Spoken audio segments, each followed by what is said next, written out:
Shabbat Shalom, sean todos bienvenidos a Mitzvot 7:10.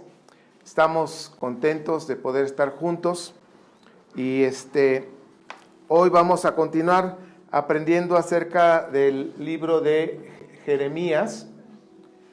Y fíjense lo que dice: cómo trascender y permanecer sin perder la identidad. Estamos viendo aquí a un papá con un hijo. Van caminando ahora sí que por una vereda, un caminito. Y la enseñanza de hoy tiene mucha información, por supuesto que se las voy a mandar en el blog para que ustedes puedan estudiar, porque sí hay bastante información que no puedo ver todo, pero vamos a empezar a tomar sentido de lo que leemos. Porque a veces nada más vemos los profetas, agarramos las promesas nada más así porque sí. Recuerden que esas promesas es para el pueblo de Israel. Y estamos hablando que el parteaguas es antes del exilio, el exilio por así, y después del exilio. Ahí es donde realmente comienza lo que hoy conocemos como el judaísmo. Pero todo lo que se hace hoy en el judaísmo, estaba yo de niñero hace rato atrás, pero estaba escuchando la parashá, y comentaba mi esposa de que hay tradiciones con respecto a los muertos.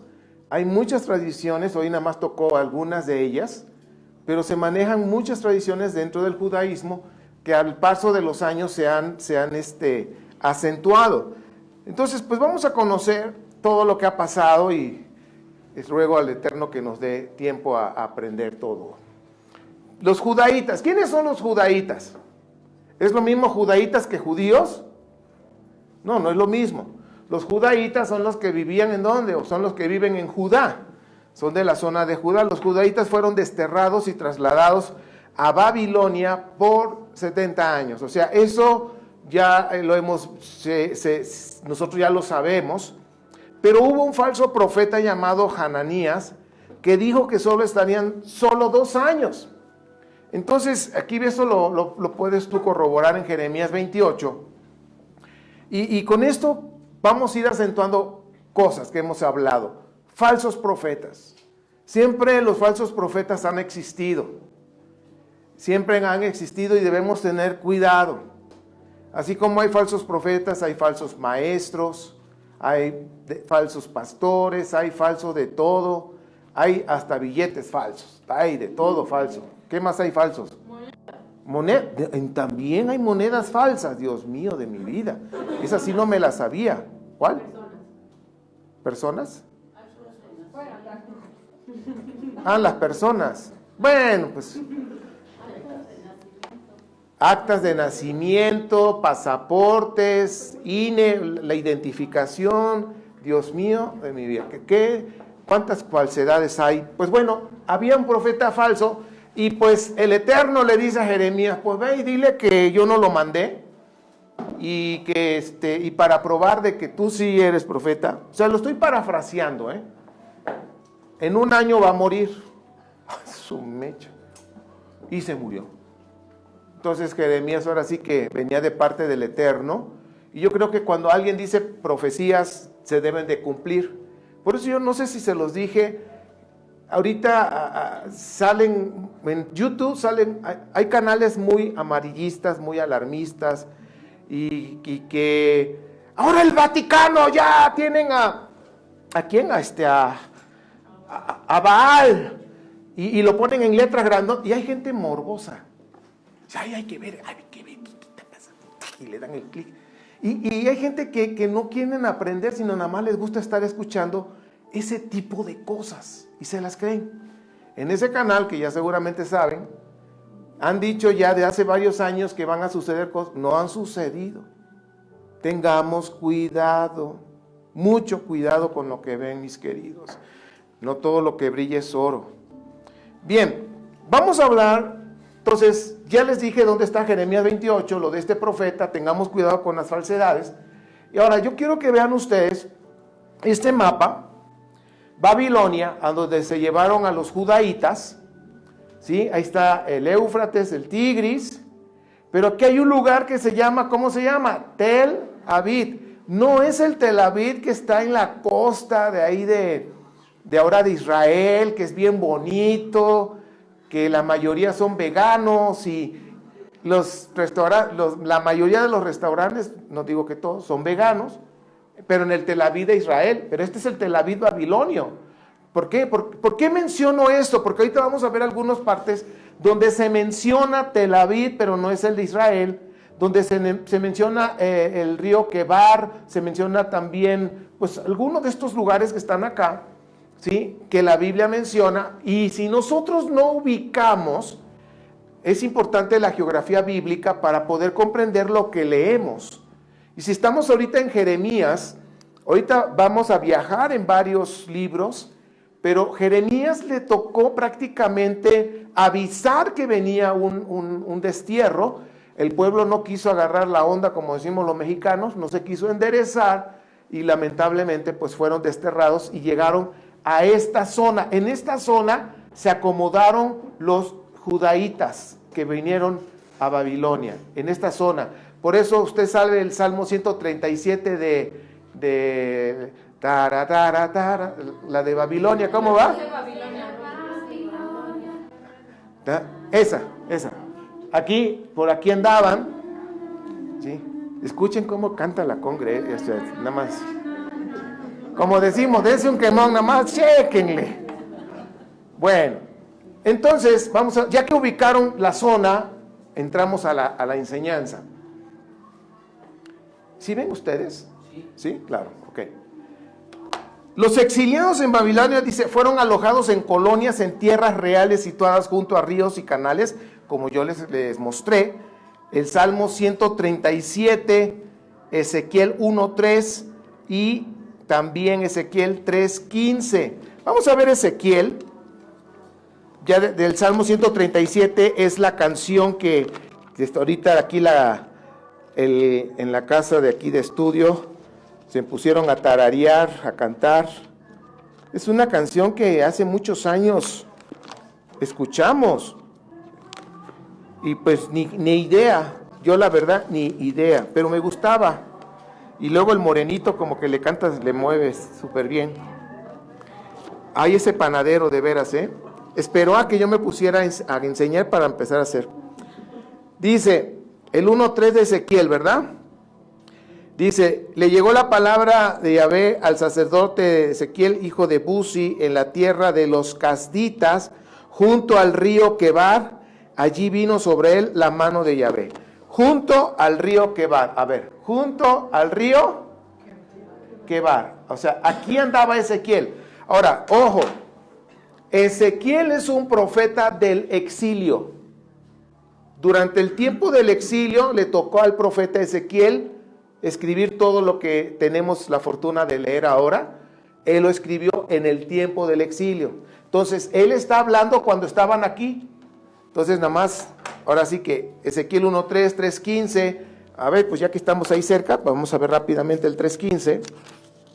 Y dice, luego llegué a los exiliados que habitaban en Tel Aviv. Ahora, el Tel Aviv aquí no es el de Israel, es el Tel Aviv de aquí. ¿Ya lo ubicaron? Entonces, dice, fui a ver a los exiliados que estaban en Tel Aviv. La palabra que le había llegado fue en el río Quebar. Dice, junto al río Quebar, y permanecí entre ellos, y por 7 días estuve sentado entre ellos atónito.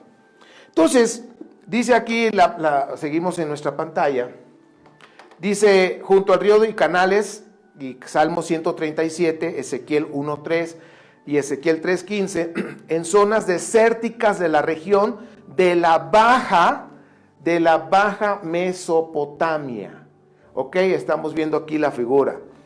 Y luego viene aquí en la pantalla, dice Tel Melach, Tel Harsá, Kerub, Adán, Imer, y eso viene en Esdras 2:59, Nehemías 7:61, y luego viene otro lugar, Casifias, Esdras 8:17, y nuevamente Tel Aviv, que está en Ezequiel 3:15. O sea, estamos hablando ya de los exiliados en Babilonia, y ya ahora las escrituras nos están mostrando en dónde se ubicaron, en dónde se arraigaron y empezaron a trabajar. Ahora, fíjense, dice, se vieron forzados adaptarse a la nueva realidad geográfica, económica y social de Babilonia. En este nuevo marco geográfico, económico y social, los deportados sirvieron como agricultores, comerciantes, funcionarios y artesanos. Pues ya ves que a nuestros hermanos, los israelitas, no se les da lo del comercio, ¿verdad? Y pues casi no, si llegan a poner algún negocio, pues ponen una fábrica de ropa. ¿Conocen algún judío que tenga otra cosa? O sea, aquí en México, lo que es la avenida Pino Suárez, todas esas fábricas de ropas que están ahí, sus ¿cómo se llaman? Aparadores, son de nuestros benditos hermanos, pero porque son chambeadores, son bien trabajadores. Ahora, estamos hablando de Jeremías 29, 1 al 29, fíjense que este capítulo de Jeremías nos habla de una carta a los exiliados. Jeremías les escribe a los exiliados, los que estaban ya deportados, no se dice deportados, desarraigados, que estaban allá en Babilonia, y quiero que veamos algunos puntos que vale la pena, dice. Este es el texto de la carta del profeta Jeremías que envió de Jerusalén a los sacerdotes, fíjense, a los sacerdotes, a los profetas y al resto de los ancianos de la comunidad exiliada y a todo pueblo que Nebuznestar había exiliado de Jerusalén, o sea, a Babel. Nabucodonosor, ahí está más difícil decirlo en hebreo. Y luego dice, después de haber salido de Jerusalén, el rey en español, ¿cómo es? A ver, lo voy a leer como viene aquí en la Biblia, BIM. Jeconaya. ¿Cuál es? Pero en español, ¿cómo lo viene en sus Biblias? ¿Jeconías? ¿Jeconías? Bueno, ese mero. Y la reina madre y los eunucos, los oficiales, y dice, de Yahudá y de Jerusalén, los artesanos de los herreros, bueno, les empezó a escribir a todos. Si te das cuenta, lo que acabo de leer, había profetas, sacerdotes, ojo con eso, profetas y sacerdotes. Entre esos profetas estaba Ezequiel, estaban los sacerdotes. Recordemos que el libro de Génesis, ¿dónde se escribió?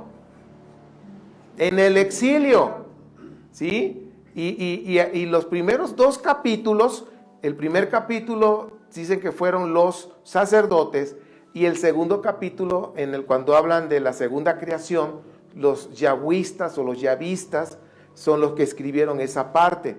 Entonces, chequen quiénes estaban allá, herreros, artesanos, en fin. Y dice aquí versículo 4, así ha dicho Yahvé de los ejércitos, el Elohim de Israel, a toda la comunidad que exilié de Jerusalén a Babel. Ahora, yo quiero que observen algo, mis amados. ¿Cómo presentó el profeta? Así dice Yahvé de los ejércitos. ¿Cómo te está presentando a nuestro Elohim? Como un guerrero. Ojo con eso, porque vamos a entrar después con otro profeta y ahí se va a ver la transición de cómo ven al Eterno. Después de ser un guerrero, lo van a ver de otra forma. Y fíjense cómo se expresan los profetas.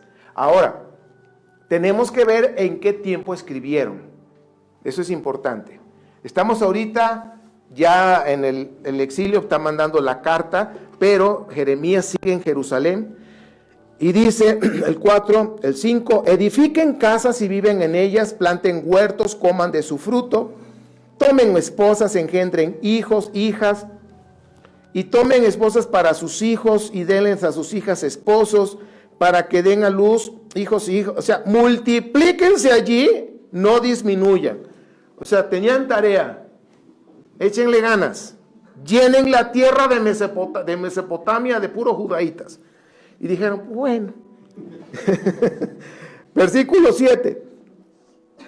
Dice, procuren el bienestar de la ciudad a la cual los he exiliado y rueguen por ella a Yahvé, porque en su prosperidad prosperarán ustedes. Y ese versículo lo puse ahora en Facebook. Debemos orar por nuestra ciudad. Sí, hoy aquí en no sé en dónde, en la plaza, se juntaron muchos pastores. Nosotros no pudimos por estar acá, pero no, por eso no significa que no oremos con ellos, aunque sea a distancia, pero oramos por nuestra ciudad, porque si nuestra ciudad prospera, ¿quiénes prosperan? Nosotros también. Entonces, si esta parte por eso te digo que las escrituras hebreas tienen demasiada riqueza que tenemos que pescar, que tenemos que agarrar. Y una de ellas es esta: oremos por nuestra ciudad. En la ciudad que se encuentren debemos orar. Ahorita me enteré ayer, Colombia está pasando tiempos difíciles. Estemos orando por nuestros hermanos colombianos. Así como oramos por nuestra ciudad, oremos por otras naciones que nos están pidiendo apoyo. Oren por nosotros, hagámoslo. Entonces, regreso al punto: oremos por nuestra ciudad. Ahí en sus plegarias, en sus oraciones, oremos por nuestra presidenta municipal. ¿Cómo se llama esa apellida? La señora Yolanda Tellería.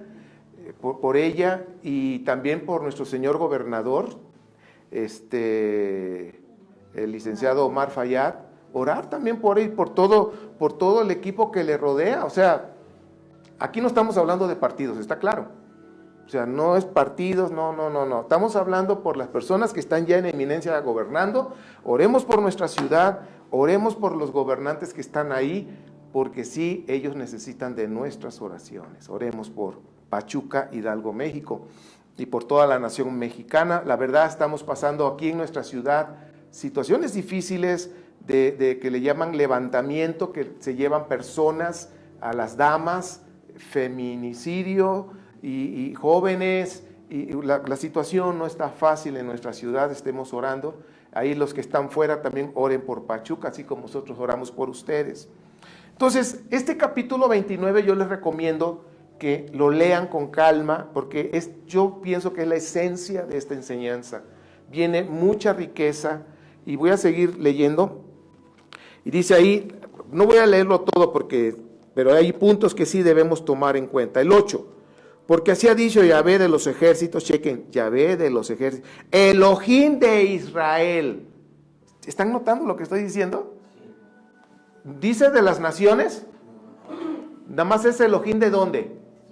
Israel, y párale, no más, Ok, ojo con eso, porque vamos a hablar de la monolatría. Aquí está, después se los muestro.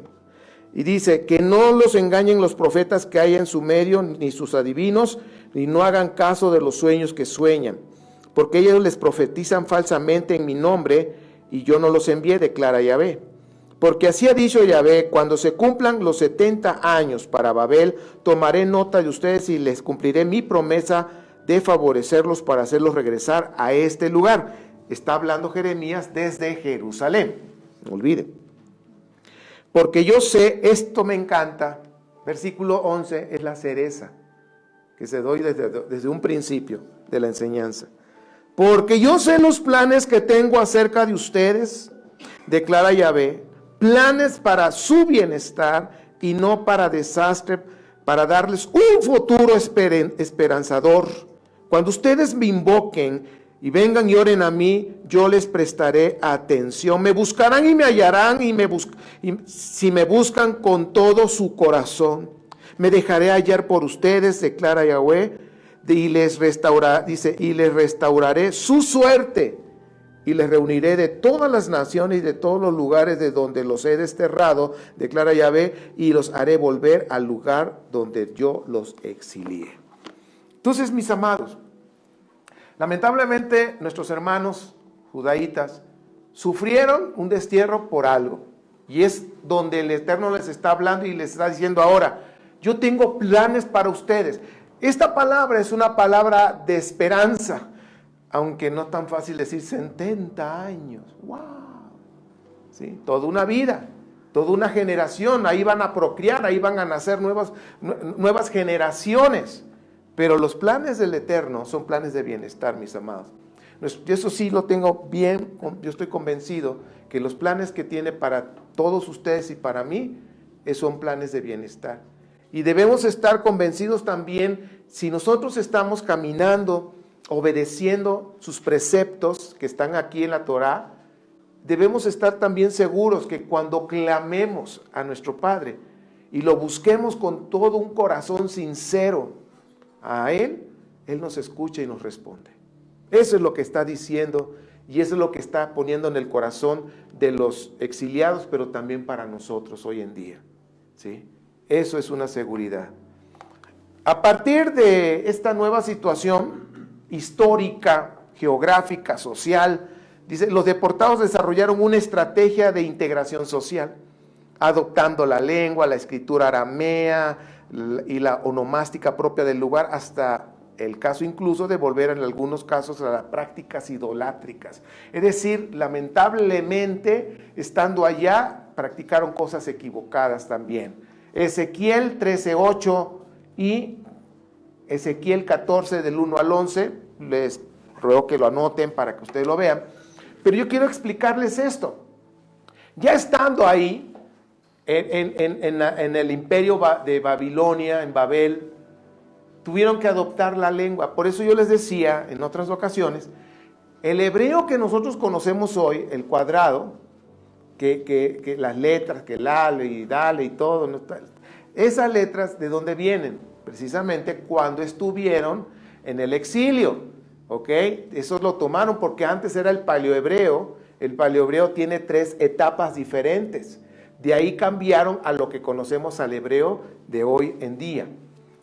Ahora, adoptaron la lengua. Pues imagínate, si te vas a vivir a Estados Unidos y vas a vivir 70 años y ahí vas a tener hijos, cuando nazcan tus hijos, ¿qué idioma van a hablar? Y re bien que lo hablan, ¿verdad? ¿Sí? ¿Y qué otro idioma va a hablar? El español, ¿sí? Entonces son bilingües. Lo mismo sucedió acá. Estando ahí en ese lugar, aprendieron sus fiestas, aprendieron sus meses, ¿sí? Por eso ahí viene Nisan y todos los meses que nosotros conocemos ahora, Tamuz y todos ellos. Tisri, ¿de dónde vienen? Cuando estuvieron en el exilio. Ahí lo conocieron. Es como nosotros ahora. ¿Qué influencia tenemos en cuanto a los meses? ¿En qué mes estamos hoy? Noviembre. ¿Y qué significa noviembre? 9. Pero ¿cuándo termina el año? El próximo. Entonces, pero si sacas cuentas, si es el 9, noviembre, diciembre, enero, febrero, y más o menos a finales de febrero y marzo es el año nuevo, ¿sí o no? O sea, te das cuenta cuándo se celebraba el año. Pero bueno, la influencia romana y todo, aunque nosotros querramos hablar de otra manera, no podemos. Ese es ¿cómo le llaman? El calendario, cuando pagas impuestos, ¿cómo le llaman? El calendario fiscal, el calendario que se lleva, no lo podemos cambiar, es el que usamos. Y cuando haces una carta, no le vas a poner en el mes de Tisri. No, la gente te dice, ¿qué es eso? Vete a cuando... Ni en Israel lo hacen así tan fácil, ¿me explico? Israel también tiene que comunicarse con las demás naciones con el calendario que se usa normalmente. Mis amados, aquí pasó algo. Entonces se adaptaron a la escritura aramea, las fiestas, pero también a las prácticas de idolatría. Lamentablemente cayeron en esa situación. Paralelamente a esta integración, pues tuvieron que integrarse, los judíos hicieron su propia estrategia de aislamiento social, que hasta el día de hoy vemos de alguna manera cómo se aíslan y para no perder su identidad. Desde ahí empezaron con esta estrategia, ojo, de poder guardar su identidad y su fe. Entonces quisieron preservar la lengua hebrea, la cuestión onomástica israelita y el desarrollo de una ideología de exclusivismo étnico. ¿Qué es lo que tú notas en los israelitas? Se casan si es israelita o que practica judaísmo. De otra manera, no. Entonces, así empezó y pues el campo religioso, pues aquí, ¿estamos bien? Vemos lo que fue el templo de Salomón, el que hizo Salomón, ¿sí? Dice, el campo religioso se desarrollaron ideas, conceptos, prácticas en continuación de la antigua religión israelita, pre-exilio. O sea, antes del exilio ya estaba el templo, ya hacían ciertas liturgias, ya hacían ciertas fiestas, ya hacían muchas cosas, tuvieron que preservar todo eso, ¿ok? Estamos hablando ahora del área religiosa. Posteriormente, ahora viene, dice acá, tanto círculos, sacerdotes y profetas y sabios. ¿Se acuerdan cuando leí al principio de Ezequiel? No, de Jeremías, que mandó la carta a los exiliados. ¿A quién les estaba hablando? A los sacerdotes, a los profetas y a los sabios, ¿ok? Entonces, ese grupo, como un círculo, y también los populares familiares, eso es importante, ojo. ¿Por qué? Porque en la population, como decimos, en las familias populares había mucha información oral de historias anteriores, de tiempos atrás, y empezaron a recopilar todo eso para definir y perfeccionar y fortalecer los contenidos de la identidad y la cultura judía, y luego tuvieron que, ¿qué? Escribirlo.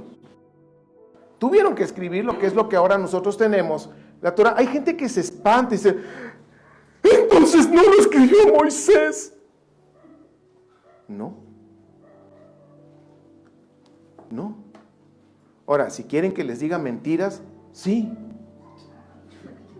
Los que quieren, pues, les dice uno la verdad y dicen que, pues es que la historia ahí está, por eso tienen que investigar, mis amados. ¿Cuántas veces les digo, no me crean? Les digo a los virtuales, porque yo sé que aquí los de casa no me creen. Y se ponen a estudiar. Investiguen, por el amor. Yo lo descubrí, yo también me fui para atrás cuando dije, y me fui a otra fuente de otro libro, y lo mismo, wow. Me fui a otra fuente de personas reconocidas en Jerusalén, y dije, no, pues sí. Sí, así fue. Fue en el exilio, cuando escribieron lo que ahora conocemos, lo que es Génesis, Éxodo, dedicaron todo un libro para hablar de Moshe. Ahora, yo decía que hay cosas que no empatan en la historia registrada con arqueología, hay cosas que no coinciden. Pero a mí eso no me importa, porque la riqueza que tiene la Torá es invaluable, ¿sí? La verdad es invaluable, o sea, le escarbas y encuentras tanta riqueza para nuestra vida. Ahora, ¿de qué sirve que sepamos tanta Torá y no sé qué tanto si seguimos siendo los mismos malandrines? Si no hemos cambiado con nuestro cónyuge, con nuestros hijos, en el trabajo, entonces de nada sirve eso. ¿Sabes para qué escribieron estos benditos hermanos todo lo que tenemos ahora, que es un tesoro? Para dar una identidad y para marcar una línea de cómo agradar al Eterno, ¿sí? Si nosotros no tomamos en cuenta esto, entonces lo único que se está viviendo es pura religiosidad, y la religiosidad ¿cómo dice? Te ciega. Bueno, ¿te interesa quién lo escribió? Yo lo que sí estoy convencido también es que fue inspirado por mi padre. Mi padre tuvo que intervenir. Y algunos, es que no empata con la historia, con la salida del Éxodo, que los Ixus, ¿han oído de los Ixus? Y que no sé qué tanto, y que... No hay problema si no empata. No hay problema. Hay que ver las riquezas que hay adentro de lo escrito.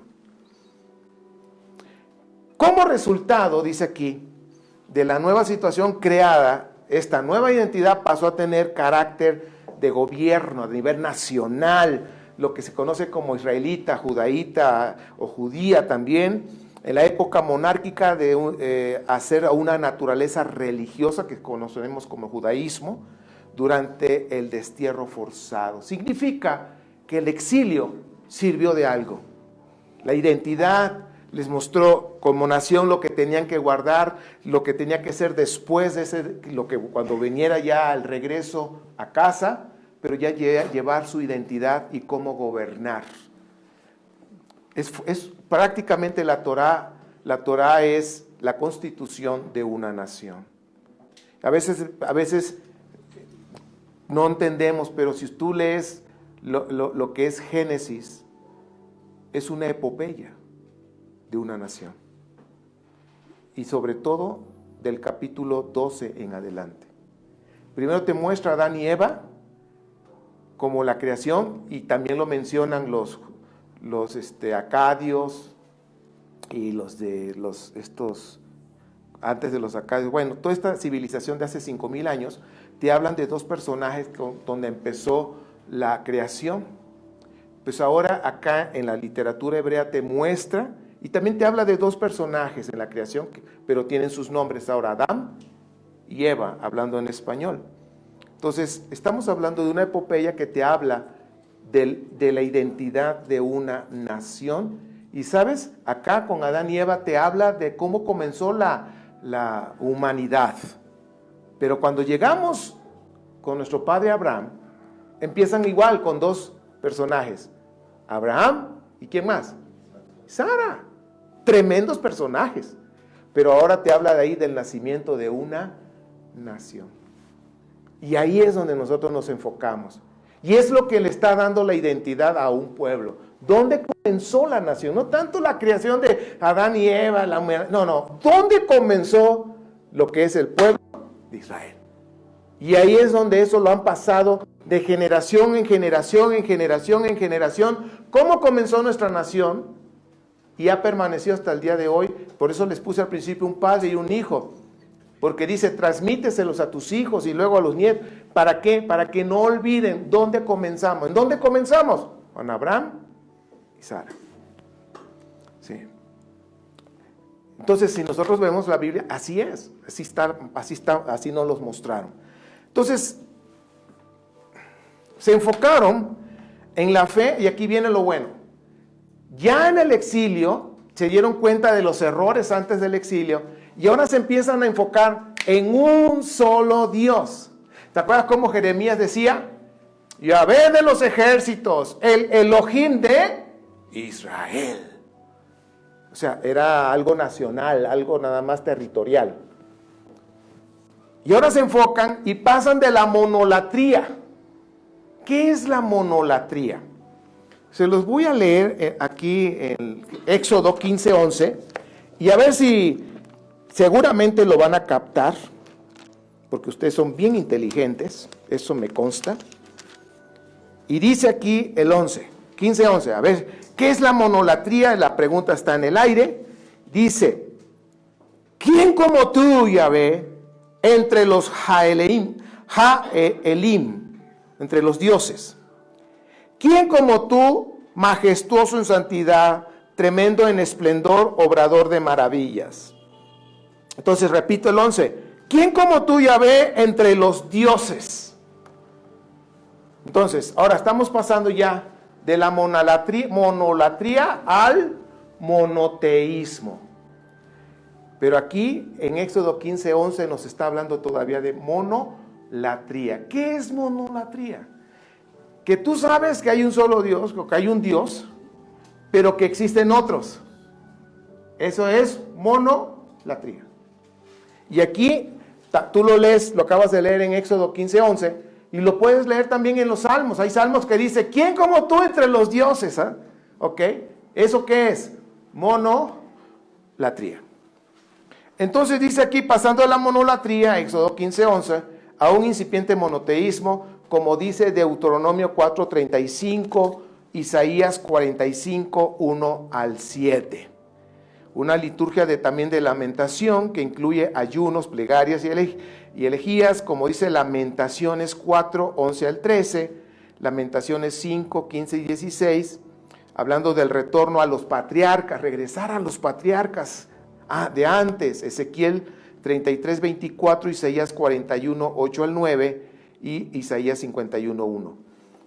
Si te das cuenta, tanto los profetas como Deuteronomio, que ya era una escritura que ya estaba circulando. ¿Se acuerdan que Josías lo editó? Y aquí está hablando Isaías 45. Ya en Deuteronomio ya estaban empezando a enfocar a un solo Dios. De hecho, el Shema, ahí está. Bien, ahora, chequen esto. Tenían la noción de que la gloria de Yahvé había ido al exilio con los deportados, como dice Ezequiel 1:28 y Ezequiel 3:12, y que por tanto su presencia estaba junto al creyente. Isaías 55:6, Jeremías 29:7 y versículos 11 y 14 de Jeremías 29 también, que acabo de leer hace un momento. Ahora, esta parte se las explico porque leer todos los versículos alarga la enseñanza. Pero aquí ustedes lo van a comprobar cuando lo lean, que la gloria de nuestro Padre Eterno ahora sí que estaba con los deportados.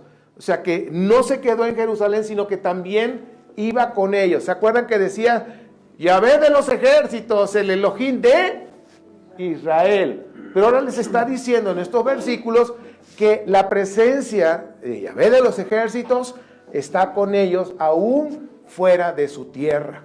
Y eso eran palabras de esperanza, de fortaleza, de animarlos, de que no estaban solos, sino que el Eterno estaba con ellos. Ahora, aquí es algo interesante. Dice que la fuente donde estuve investigando, es probable que la sinagoga ahí empezara a surgir durante el exilio babilónico como un plan de identidad nacional y religiosa. O sea, ya no tenían que depender de un lugar geográfico, de un espacio sagrado con monumento, con un edificio.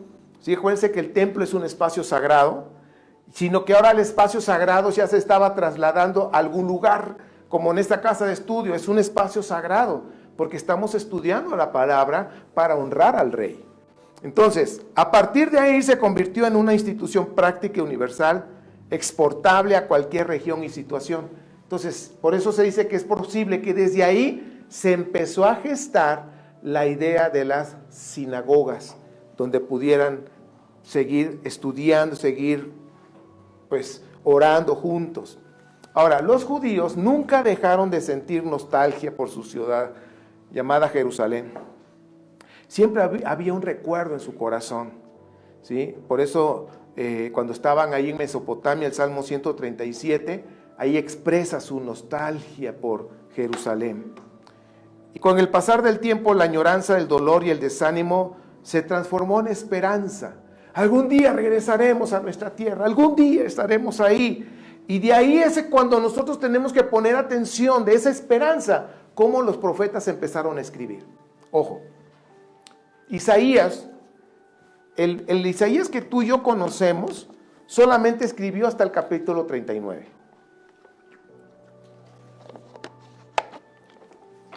Hasta el capítulo 39. El Isaías, vamos a decir, el original. De ahí, y fíjense bien en las fechas, se le conoce como el proto-Isaías. Capítulo 1:39 son las palabras de Isaías, del siglo VIII antes de la era común, que más o menos el siglo VIII significa que fue entre el año 800 y 700 antes de la era común, entre ese tiempo. Luego viene la segunda parte que se conoce como Deutero-Isaías, que es del capítulo 40 al 45.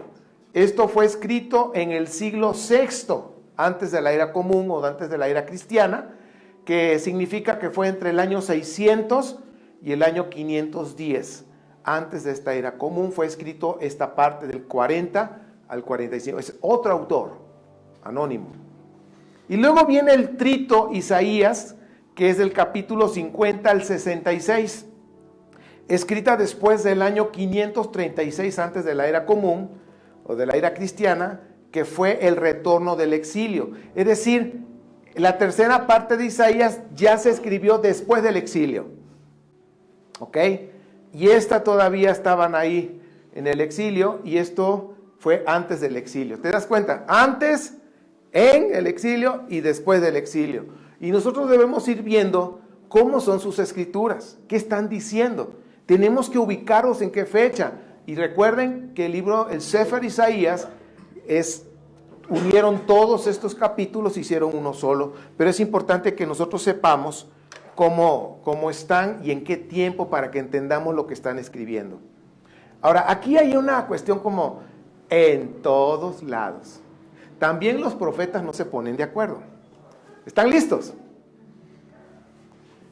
Diferencias entre los profetas. Por ejemplo, con respecto al templo, hasta el día de hoy hay diferencias. En las famosas denominaciones raíces hebreas y mesiánicos y no sé qué tanto, hay muchas diferencias.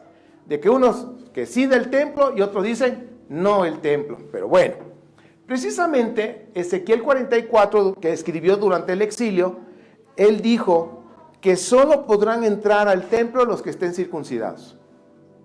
Pero luego llega Isaías 56. ¿En qué tiempo se escribió Isaías 56? Vamos a regresar. ¿En qué tiempo fue? Después del exilio. Ok. Ahora, Ezequiel 44 se escribió durante el exilio. Ok. Entonces, ya me pasé. Entonces dice, llega el que escribió Isaías, la tercera parte, y dice, miren, todos los pueblos pueden ir a la casa de oración y ofrecer holocausto. Dice, pues ¿a quién le haces caso? Pues mira, yo por aquella de la que no te entumas, yo mejor me circuncido y ya si al rato me dicen, no, pues no era necesario, pues no hay problema. Pero si llegas y no, pues siempre sí, no, ¿sí me explico? Más vale. Entonces, para que no se desanimen los que se van a circuncidar en enero, dicen, no, pues le hacemos caso a Isaías. Era el profeta más popular. Sí, era el más popular en aquellos tiempos. Seguimos avanzando. Nada más para que te des cuenta la perspectiva que había en cuanto al templo. Y siempre hubo, de hecho, en la época de nuestro amado Mashiach Yeshua, también había muchas cosas con respecto al templo, de diferencias de opinión. El profeta anónimo, conocido con el nombre del segundo Isaías, vivió la época del exilio. Anunció a los deportados una próxima salvación diciendo, ha consolado Yahvé a su pueblo, ha rescatado Jerusalén, y eso viene en Isaías 52, 9, pero también en Zacarías. Zacarías es otro profeta de esos tiempos, del capítulo 1, 7, 17 de Zacarías. Y aquí empiezan ya palabras de esperanza, de consuelo, de rescatar. Ahora, ya vamos a ir cerrando la enseñanza para que te des cuenta de todo lo que estamos viendo y hacer una conclusión. Deutero Isaías, que es la parte segunda de Isaías, describe cómo Dios va a hacer de Jerusalén el centro de su gobierno en todo el mundo a través de un Salvador real, un Mesías, que destruirá a su opresor, Babilonia. Y este Mesías es el rey persa Ciro el Grande, que no es más que la gente que trae el reinado de Yahvé. Ahora, si te das cuenta, ya desde aquí empieza a visualizarse un Mesías, pero que los va a rescatar. Y ese Mesías, en ese tiempo que se vivió del exilio, el que los iba a rescatar y iba a hacer todo lo que el regreso, fue Ciro el Grande.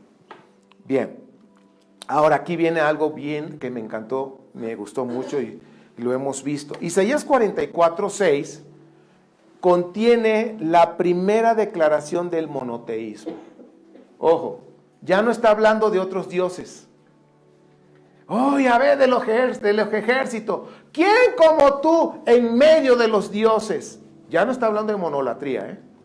Ahora dice, yo soy el primero y yo soy el último. Fuera de mí no hay Elohim. Dijeran los jóvenes mexicanos, tómala. A ver, ¿cómo te quedó el ojo? Es decir, ya el profeta nos está mostrando ahí directamente lo que es el monoteísmo, diciendo, solamente Yahvé es el único Elohim, no hay otro más, ya no hay dioses. Y este es el modelo que se tomó y se convirtió en una característica del judaísmo post-exilio, después del exilio. Entonces, ¿te das cuenta cómo va la historia, mis queridos? Es importante que conozcamos, por eso me esfuerzo a traer esta información, para cuando leas la escritura, leas los profetas, que ahora ya sabes que los Isaías estaban en 3 partes, y que el Jeremías fue antes del exilio y durante el exilio les mandó cartas, y Ezequiel fue en el exilio, y así, ¿en qué etapa estaban? ¿Y cómo te presentan a nuestro Padre? Antes del exilio, Yahvé de los ejércitos, quien como tú en medio de los dioses, y luego dice, fuera de ti no hay dioses. Ahora, fue grande el optimismo de los profetas por un inminente segundo éxodo que iban a regresar, y esto viene Isaías 43, Isaías 43, 16 al 21, Jeremías 16, 14 al 15 y Jeremías 31, versículo 2, 8 y 9 y el 21. Menciono los versículos por nuestros hermanos que escuchan solamente el audio, para que también puedan tomar notas. Ahora, este grupo sacerdotal soñaron con un templo en una futura restauración, como lo muestra Ezequiel del 40 al 48, y recordemos que en el 44 dice, ya nadie va a entrar, ningún incircunciso, solamente los que están en pacto van a entrar, y aquí empiezan a enfocarse ahora al templo. Un solo Dios, y ahora se están enfocando en el templo. El exilio fue un tiempo para reflexionar de sus errores, y con esto vamos a ir cerrando la enseñanza, para hacer cambios, para trascender y permanecer al paso del tiempo. Quiero decirte, las pruebas no nos niegan eso. Israel hizo una reflexión. ¿Qué les costó? Sí. No fue fácil quedar en dejar la monolatría y llegar a un monoteísmo como el día de hoy. Fue un proceso, pero pudieron trascender. Toda esa generación que ha pasado después del exilio, que han pasado toda esa información que la Torá, porque ya estaba ahí la Torá, ya estaba escrita, y se fue enseñando las parashá después del exilio, las famosas parashot, empezaron a hacer ya mella, a leerse. Primero fueron 3 años, luego fue 1 año. La cuestión es que ya se empezó a leer, para mantener su identidad de dónde venía Israel. Trascendieron Israel. Si nosotros queremos trascender como matrimonio, como familia, tenemos que hacer caso de la Torá, porque esa Torá, esa bendita palabra, hizo trascender a una nación. Nosotros no debemos esperar algo parecido al exilio, ¿o sí? O necesitas que venga la calamidad, adversidad, angustia, aflicción, para que hagas cambios positivos en tu vida. No esperemos. Yo creo que aquí la enseñanza que nos dejan nuestros benditos hermanos judaítas, que estuvimos aprendiendo, que le estuvo diciendo una y otra vez, dejen, ¿cuál eran los dioses que adoraban? ¿Cuál era su base de dioses? ¿Recuerdan? Baal, Asherah. Pero quiero decirte que también pensaban que Yahvé era el esposo de Asherah. ¿Ok? Porque en Manasés dicen que adoraban a los dos, a Yahvé y a Asherah, pensando que era su esposa. Y ahí es donde tenían a los hombres y a las mujeres consagradas para poder tener relaciones sexuales ahí en el templo, para poder provocar que sus dioses también hicieran lo mismo y la tierra fuera fecundada con la lluvia, que es el esperma de Baal. En este caso, pensaban que era Yahvé. Eso está en la historia. Es cuestión de irle escudriñando. Entonces, regreso al punto. ¿Tenemos que esperar que nos suceda algo como pasó en el exilio para poder hacer cambios? No. Y aquí le pedí a nuestra amiga que se pusiera a pensar. ¿Qué esperas para cambiar lo que sabes que debes cambiar y no lo has hecho? ¿Qué esperas? ¿Un exilio? Como en el caso de nuestros benditos hermanos, que en este caso sería calamidad, adversidad, situaciones difíciles. O sea, necesitamos eso para podernos detener y decir, ahora sí, como la leona dormida, hoy voy a cambiar. Bueno, es una artista aquí en México que se llama Lupita D'Alessio, es una canción. Entonces la señora, con mucho respeto. Entonces, ¿qué esperan, mis hermanos?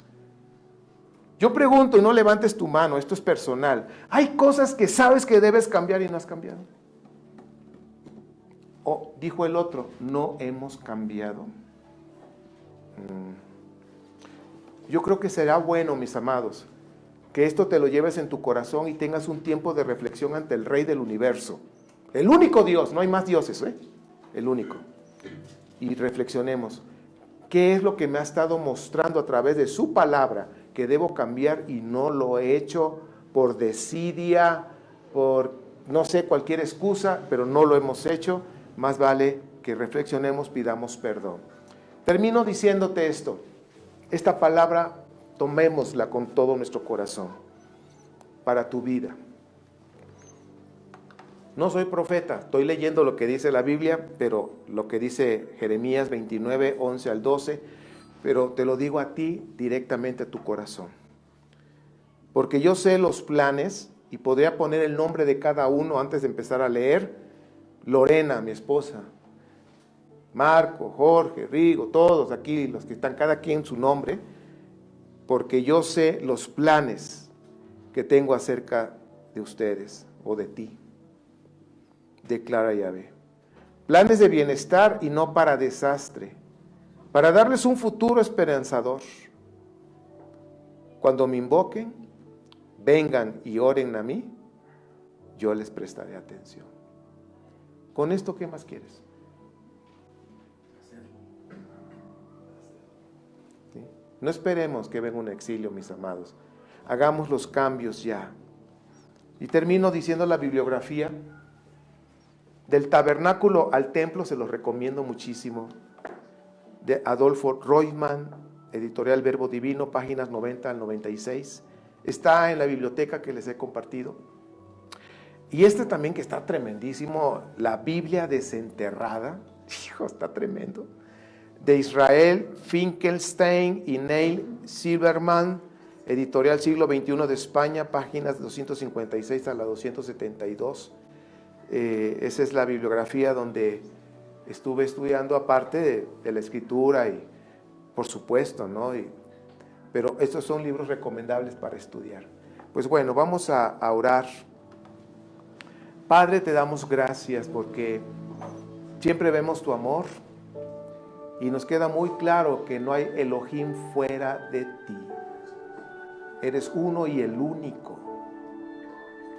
Gracias, Padre, por mostrarnos esto. Gracias porque a través de nuestros hermanos Israel hemos sido bendecidos con todo lo que está en la Torá, en el Tanaj.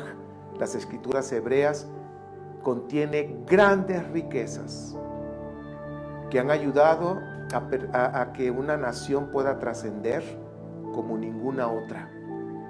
Y nos queda claro, Padre, que tú pusiste esa inspiración, tú guiaste a esas personas que escribieron, y nos queda claro, Padre, que es una inspiración de parte tuya. Padre, gracias. Y nosotros también queremos trascender, que nuestro matrimonio pueda trascender, y como padres también podamos trascender con nuestros hijos, y que también ellos puedan trascender en la vida. Padre Santo, por favor, te rogamos, síguenos revelando tu palabra, todas las riquezas que son invaluables, que son infinitas, que están contenidas en las escrituras hebreas. Por favor, muéstranos, enséñanos, danos fortaleza para ser obedientes para ti, para honrarte cada día con nuestros pensamientos, con nuestras palabras, con nuestras acciones. Perdónanos, Padre Santo, en lo que te hemos fallado, en lo que no hemos hecho bien, en lo que hemos errado. Perdónanos, Padre, en las cosas que hemos sido necios. Perdónanos, Padre Santo. Sabemos que aún estamos a tiempo. Sabemos que los planes tuyos para nosotros son de bienestar y queremos disfrutar bienestar en nuestro matrimonio y bienestar con nuestros hijos, bienestar en el trabajo, en el negocio, en donde quiera que estemos. Y Padre, nos llevamos en nuestro corazón esta frase, que si te buscamos con un corazón sincero, tú estás ahí para escucharnos. Tú estás ahí para respondernos, porque somos tus hijos. Y gracias a los méritos de nuestro bendito Mashiach, Yeshua. Gracias, Padre Santo, en el nombre de Yeshua. Amén. Shabbat Shalom.